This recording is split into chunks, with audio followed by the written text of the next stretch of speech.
Hi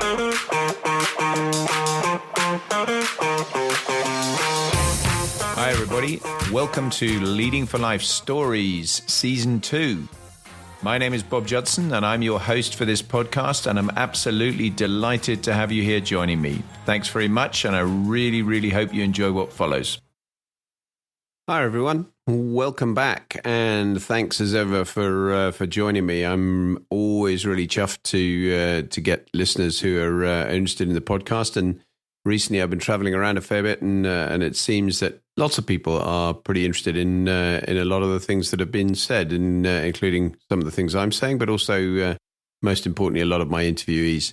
And I'm really pleased about that, because I think it's great that the topics are resonating. I'm always up for feedback, so please give me some more. If there are people you want to hear or people you can recommend to me, and then I can have a chat with them and see whether they want to do it, then that's absolutely great. Very much up for that. Today's topic's not the nicest of ones to handle in some ways, but I thought it was appropriate for a couple of reasons, and I'll come to that. But I want to talk about the whole issue of dealing with adversity. And adversity comes in all sorts of different forms. It can just be a bad day in the office and some challenging time that you're having for all sorts of reasons, whether they're personal or work. It can also be at the harder end of that, either personal or professional, when you actually lose people, or you hear news of people who are gravely ill, either just through medical conditions, accidents, whatever it happens to be. And those could be really challenging times, personally and professionally. And obviously it does affect people in very different ways. And I totally get that. And I think it's just worth a bit of a reflection and a bit of a discussion about some thoughts I've got on things I've experienced, and things that potentially come from that may or may not be helpful to others. And in saying that, I am extremely conscious that the way I deal with things and have dealt with things in my past is possibly not remotely relevant to someone who's going through something now or going through something in the future. And therefore, I'm a little wary of some of the things I say here, but I hope it's useful, because there's a lot of things that have happened across my time that have made me pause and given me thought about how might I have handled that differently, and how would I handle things going forward into the future. And some of those examples I think are useful here.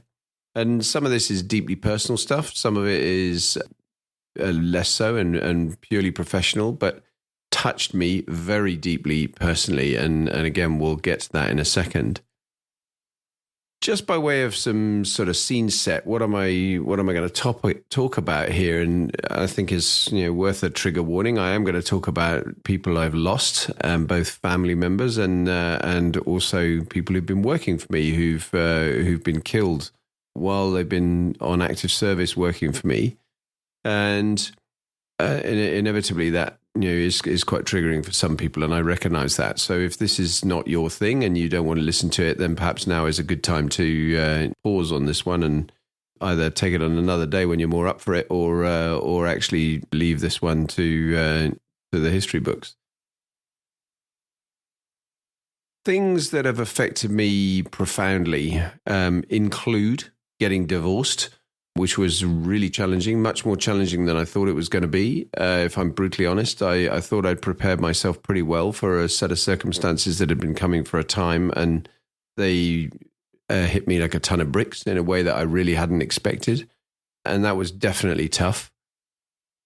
Even more challenging and very much more difficult to deal with was losing my two daughters when they were born very prematurely and didn't survive for more than 24 hours. And on the subsequent side of that, my wife was seriously ill, intensive care for 5 days, and I at one stage was very worried that I might lose her as well. And clearly that was a absolutely dreadful time. Unfortunately, she came through that fully healthy and in a great space. Although obviously we still think about it a lot, and the loss of the girls is an ongoing tragedy for both of us. And obviously, along the way, I've lost family members. Both my parents have passed away. My father when I was very young. My mother much more recently in 2007. But that still, I feel that pretty keenly, and not least because I don't have any brothers and sisters, and so my family members are in short supply, really. So losing my mum was quite a big deal, and she'd obviously been absolutely instrumental in bringing me up. And so all of those things have, I guess, given me some preparation, and there have been some others along the way as well.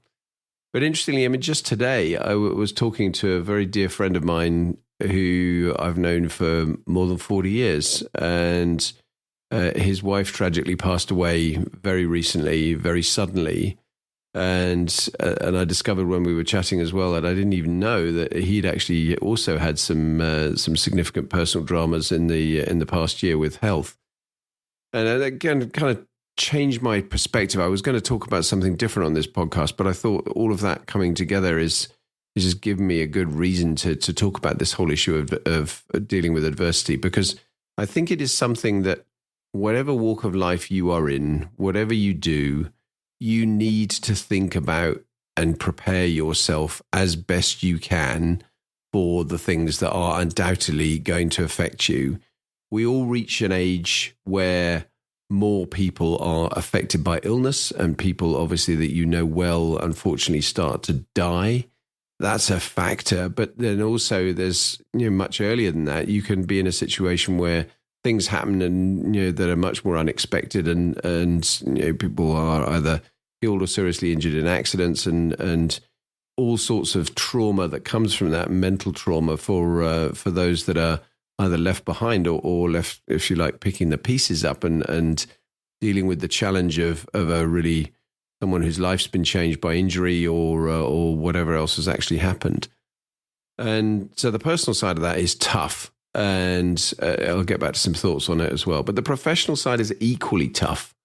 And if I look back to the things that happened across my Air Force career, I've already touched on various flying accidents that happened in the time that I was going through flying training, and quite a few of those when I was in flying operationally as well, and rather too many people that didn't come back from occasional sorties that we flew. But the toughest day by a country mile that I ever faced professionally was in 2008 when I was in Afghanistan. And on Sunday, the 13th of April, 2008, I had 2 airmen from 3 Squadron RAF Regiment who were killed in a patrol off the base with a mine strike. And that was an absolute tragedy. A number of others were injured in the same strike. Fortunately, all came through it subsequently, but I can still remember vividly what was really the longest night of my life as we dealt with the aftermath of all of that, and recovered obviously the wounded and clearly the bodies of the 2 that sadly had been killed, and then going through picking the pieces up subsequently in terms of the vehicle that they'd been in, and looking at what more could we have done? How could we have handled it differently? How were we handling the immediate aftermath even then in terms of managing that for the morale of the people we had still on the base who still had a job to do, et cetera, et cetera. And again, all of that, I think, plays to why I think it's worth talking about some of this, because having had a number of those kind of events, it does arm you, I think, better for what might I do, how might I handle it again, what advice can I pass on. And I think the most fundamental piece of advice I can pass on is simply, and it sounds a bit cliche, but just simply to think about it a bit. Be prepared. Get yourself in a mode where, as best you can, and you can't prepare for everything, and nothing can prepare you for some kind of absolute family tragedy that comes out of the blue and was totally unexpected. I'm not suggesting you can think about that and plan for that. But there are things occasionally where you can just look at, right, what can I do? How can I think about this? How can I handle myself? And how can I handle my team? And if I look at the professional side of that first, and I go back to that example in Afghanistan, there were a couple of immediate things that spring to mind. One was dealing with the notifications, and in that particular case, writing tributes and letters of condolence and so on, which was obviously very, very difficult and challenging to do. Communicating around the base what had actually happened, and particularly to the unit where they'd lost the two guys, that was particularly difficult.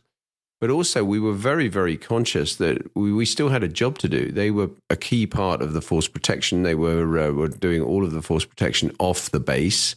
So in the ground defense area around Kandahar airfield, and they had a vital role, and that doesn't stop for anything. And you're in a conflict at the end of the day in that situation.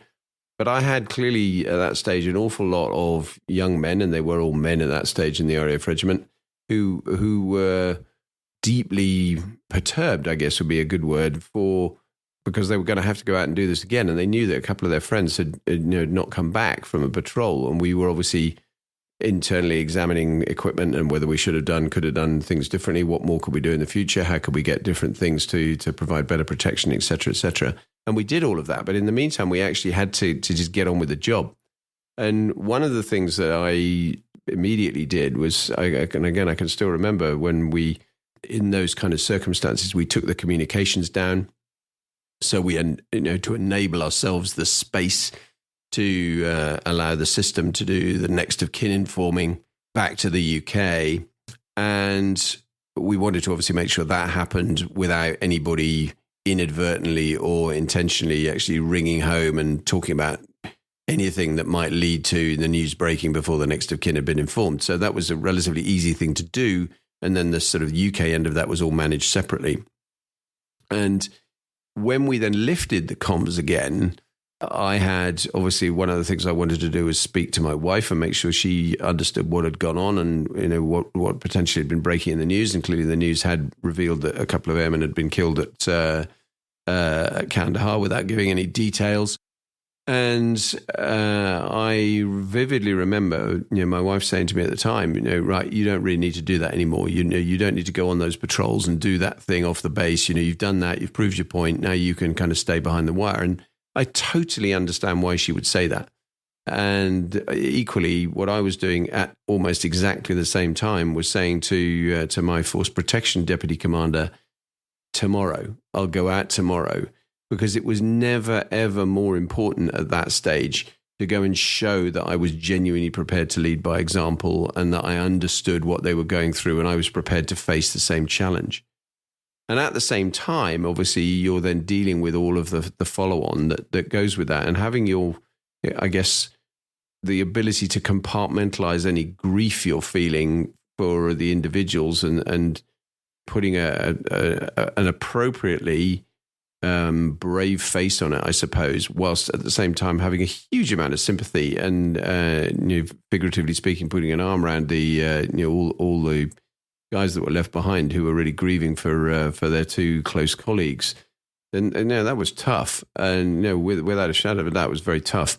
But I think the fact that I had kind of steeled myself for this was probably even going to happen at some point, and that I was going to have to just get on with it, had come from years before, where actually with some of the flying accidents, and I've spoken about this in an earlier podcast, where we had a flying accident when I was in basic flying training, where the display pilot of the Jet Provost was killed. And the squadron commander at the time just basically, or the chief flying instructor actually, got us into Met Brief the next morning and basically just said, well, welcome to the Air Force, guys. This is what happens, unfortunately, occasionally. The show goes on, we just crack on and do our thing. And the taxi pattern's a bit different today because we can't taxi around where the wreckage is still lying on the airfield. And as we walked out and taxied out and subsequently overflew the airfield, you could see the trail of wreckage strewn across it. And that made it very, very real.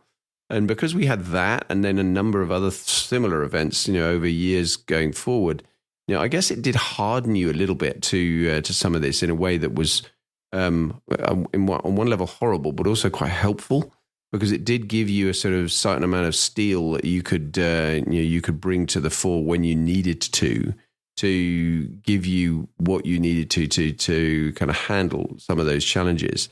Now, I'm not suggesting for a second that you just basically tough it out and don't talk about it, particularly if it's troubling you and if you're really feeling it in a different way. And I think one of the things that I have certainly learned over the years is in terms of managing your own personal stress, and that's accumulated or instantaneous stress, you need to have an awareness of how good you are at that. And part of your own self-awareness and emotional intelligence needs to be focused on, how do I handle this? Do I handle this well, or do I need help with it? Because some people do handle it very well. I personally think I actually am pretty good in terms of managing stress by and large. I don't tend to get extremely stressed. I don't tend to panic. I tend to deal with things in a very logical and straightforward way and work through the problem and get to the next problem, and and try and continue to solve the problems going forward. But that's not the case for everybody. And some people obviously either have in the moment a real challenge with that, or they cumulatively build up all sorts of major issues that then eventually have got to find an outlet. So recognizing that is important in yourself. And if you know yourself well enough to know, okay, I can handle this, but I'm actually getting to a point I needed some downtime and I need to just have a battery recharge, or I need to go and have some sort of decompression, or indeed I need some professional help and advice, or I need to find some friends that I can talk to in a very open and honest way. Or if you can't find friends to do that with, then finding someone as an independent third party to talk to and just let off steam about it. Whether you call that a counselor, whether you call that just somebody who's a good listener, it doesn't really matter, as long as you find the right outlet and find the right opportunity to relieve yourself of it. Because I think particularly if you're in leadership positions and command positions where you're conscious you're bearing the brunt of this, you have to turn around and get on and lead the organization positively forward, in a forward-looking way. But you obviously need to appear and be appropriately sympathetic, supportive, concerned, upset by it. You don't want to look like you're completely hard of steel and have no emotions or compassion whatsoever. And that would be a mistake. But you have to find appropriate ways of dealing with the outlet. And if you can't get it done in that way, yourself by self-managing, then you need to basically equip in advance people who are working for you and around you with the knowledge that actually they need to tell you. They need to recognize when you're struggling and you're in a bad space, and you need to either take some time out, in which case you need to listen to them, or you actually need a bit more than that, and you actually need to go and get some support from somewhere. Now, that's a tough thing to do with most people, particularly men who are tend to be, well, I can tough this out, and are terrible at talking about it anyway. And that's a really well-known issue for a lot of men. But I think if I've learned anything, I've learned that that's important from a couple of instances along the way where I've really helped other people out, for sure, where they've been feeling really stressed and needed to offload, but equally where I've been in that situation myself and needed to do the same for myself. I think it's a different thing when you take it out of the professional environment, you look at the personal aspects, and you inevitably have a much more kind of skin in the game, as it were, when you're dealing with some kind of personal tragedy. And you need to think about how you manage that. I think there is an instinctive reaction in some people that it's all right if I work and I press on and I keep doing what I'm doing, then I'll get through it and it'll be fine. And that's the best way, because that way it's taking my mind off it, and so on and so forth. And that may be true short term, but actually what you're doing is storing up problems for the future potentially. And it may well be you just can't do that anyway, and you know that you're not able to do that. And then again, finding the right support network and ensuring that you do tap into that support network is vitally important. Don't be in a situation where you harbor too much stuff, hold too much stuff to yourself, just feel that, no, it's okay, I can cope. And suddenly you find to the point you can't cope. And if you get to that point badly, and some of my podcast interviewees have talked about exactly this sort of issue where, their lives can derail very fast. Liz McConaughey, when she talked very, very openly on the podcast a few episodes ago, was very, very clear about that. And and literally she got to the point in a remarkably short space of time, where ultimately she attempted to take her own life. Another recent interview with Nick Anderson, where he talked about his own challenges while he was an airline pilot, reveals, these are not things that are uncommon, and these are people who are highly professional, highly capable, very experienced, and very level, and therefore it is not something you can just turn around and go, yeah, but that happens to other people. You need to be very conscious of it could happen to you too, and you need to think about how you're going to actually manage that, in my opinion. And I think recognizing, and particularly on the personal thing, that you need time occasionally to heal yourself. If I look back to probably the easiest of the traumatic events in many ways was, as I mentioned right at the front, the divorce that I had back in 1999 when I split from my first wife. I didn't appreciate at the time how much it was going to take out of me mentally, how much it was going to kind of stress me in ways that I hadn't expected. I was moving to a command appointment from what had previously been a staff tour. I obviously, at that point, we were separating, and we separated everything. I moved into RAF Cultural to go and command a squadron. And when I did that, then, initially I was busy. The job was full on, as inevitably that kind of role is.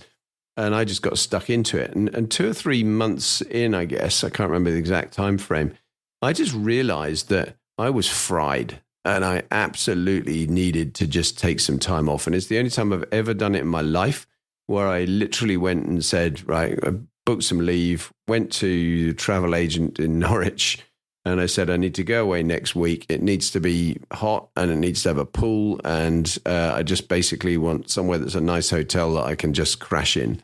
And I actually ended up going to Mallorca, to unnamed accommodation, which is not something I would ever normally do. And I had a week where I pretty much just slept. And it was only afterwards where I realized that I had been so exhausted, the kind of cumulative chronic fatigue had really caught up with me. And it was a real lesson for me in terms of, I knew that I was in that situation, so I can self-manage it, but I needed to pay attention and listen to my body, listen to my brain to some extent when it was telling me that those kind of things were catching up. And again, that pre-armed me for some of the stuff later on, not least losing the twin daughters and, subsequently losing my mum and some of the other kind of personal tragedies along the way, and not least with friends and good friends who, have been, have needed some help and needed some support. And I think it's been that much easier to reach out and be able to do that as a result. So what from all of this? There's a bit of a stream of consciousness, I know.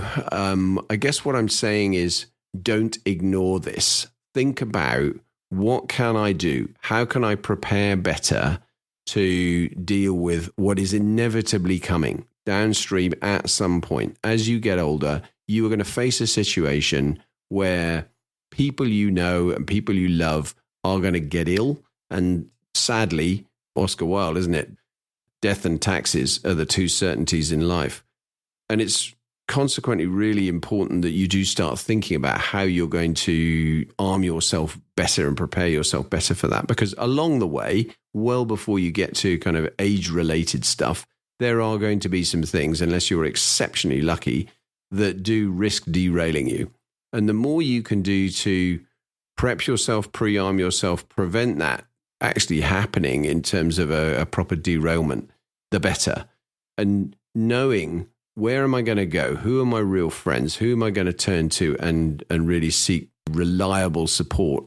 Because amazingly enough, even people that you haven't seen for a long time, but who you knew really well, will turn to and support you in that hour of need, if they're aware of it.